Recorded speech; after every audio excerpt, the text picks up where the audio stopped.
everyone, welcome back to another episode of Tech Basics. In this video, we will be learning how to turn off email notification on Peacock TV. To turn off email notification on Peacock TV is quite easy.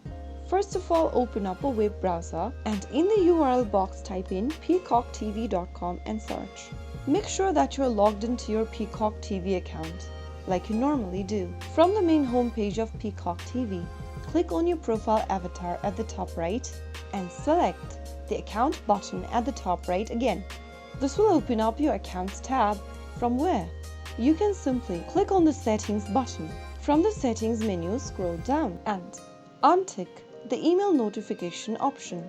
Now click on save settings and you will not receive any kind of occasional updates, alerts and promotion from Peacock TV. So that's how you easily turn off email notifications on Peacock TV account. I hope the tutorial was helpful to you. If it was, go ahead and give us a thumbs up.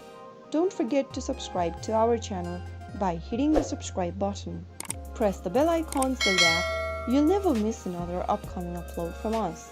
I will see you again in the next video. Thank you for watching.